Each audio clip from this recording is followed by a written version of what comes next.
Attachment is the relationship between an infant and a parent. These biologically programmed attributes are apparent. This is a theory that describes it in 4 stages. I shall try to speak with brevity, but this could go on for ages. Pre-attachment is the stage where they learn your smell or sound. They create an interactive system by needing you when you're around. This can be seen with how a baby smiles when a parent speaks. This stage of attachment occurs from birth up to 8 weeks.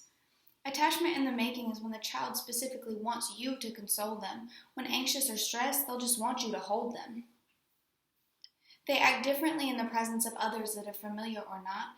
This stage lasts from 6 weeks to 8 months, and you'll be needed a lot.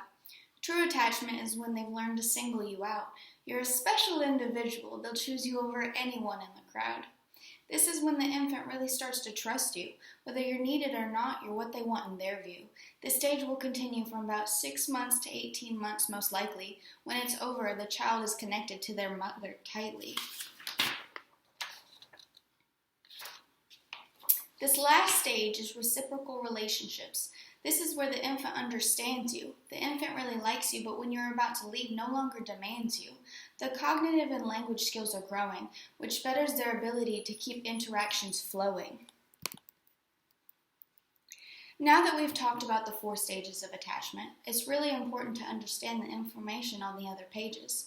There are different types of bonds between a mother and a child. There are 4 specific ones that range from confused to wild. Secure attachment is where the child feels a sense of security. You're gone and they miss you, but they acted with maturity.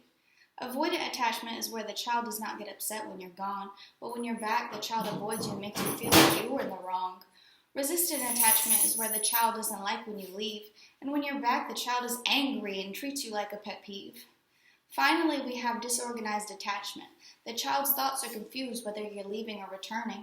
The child may hear your voice, but its thoughts, they're not discerning.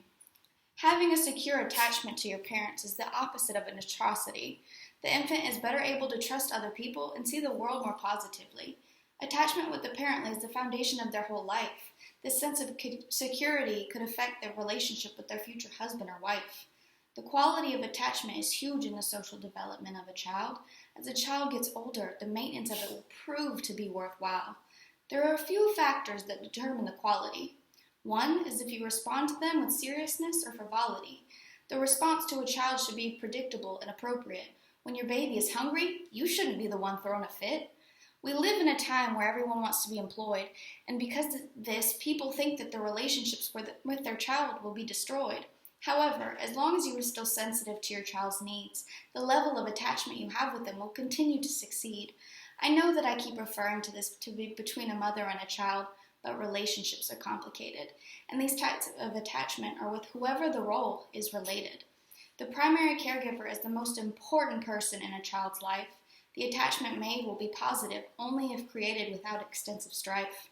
We've gone over a lot of information, and now is the time for my peroration. The results of how you build an attachment will no doubt make a statement. Beware of the stages and types of attachment with your child. If you're insensitive when needed, your child may grow to run wild. Love and care for them as much as you can. Certain areas of their cognitive growth and language skills are in your hands.